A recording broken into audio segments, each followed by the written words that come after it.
Hello everybody, thanks so much for tuning in to my channel today. If this is your first time tuning in, welcome. If you are one of my amazing returning subscribers, welcome back. As you guys saw in the title of this video, today I'm going to be reviewing YSL Black Opium Neon. So if you guys want to see this review, go ahead and stay tuned. And also, if you're new here, don't be a stranger. Go ahead and hit that subscribe button as well as turn on the notifications so you guys can be alerted whenever I upload a new video. So without further ado, let's get right into this video. So as I said previously, I am going to be reviewing YSL's Black Opium Neon, and this is my first experience with the Black Opium perfume from YSL, and I found out that they had a neon version. So I had already smelled the original Black Opium before, so I was just like, let me try something different with this. And this is what the actual bottle looks like.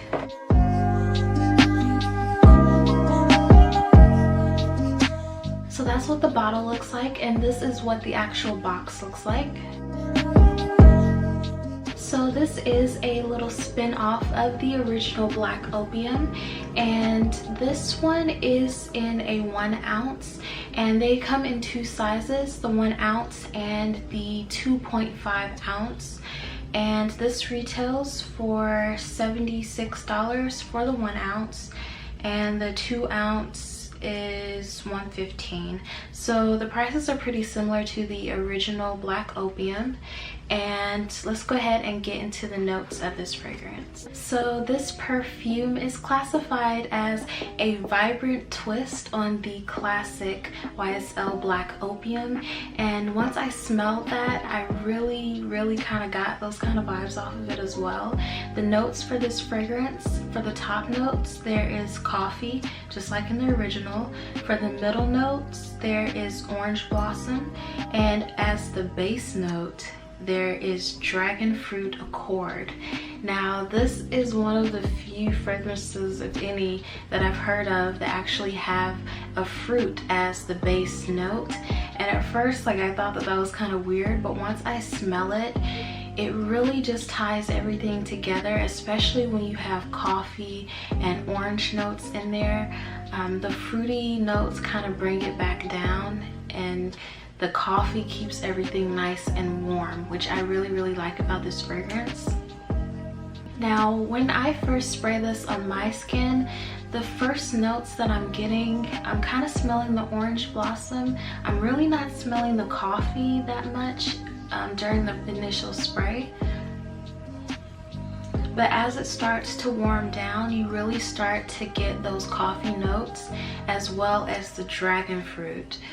The dragon fruit starts to poke through a little bit more than the coffee, but once it actually dries down and you've been wearing it for a little while, you really start to get those coffee notes, and it really just keeps the fragrance warm, which I absolutely love.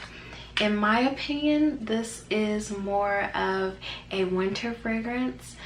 You could make it work in the summer and spring months as well, maybe if you were wearing it at night or something of that sort. This is a very classy scent in my opinion. It just has a really nice smell to it, and it smells expensive. Like, this is just really nice. I do plan on buying the original YSL Black Opium in the future, just to compare the two a little more closely. But in my opinion, I just love fruity fragrances, so this one, I'm really happy that I chose to go with this one first.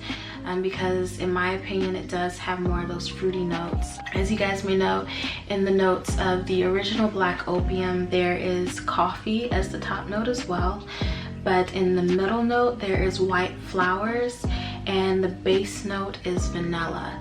So in my opinion, that's more of a warm floral scent, but this one, the Black Opium Neon, it really fits into that fruity warmness that I really love.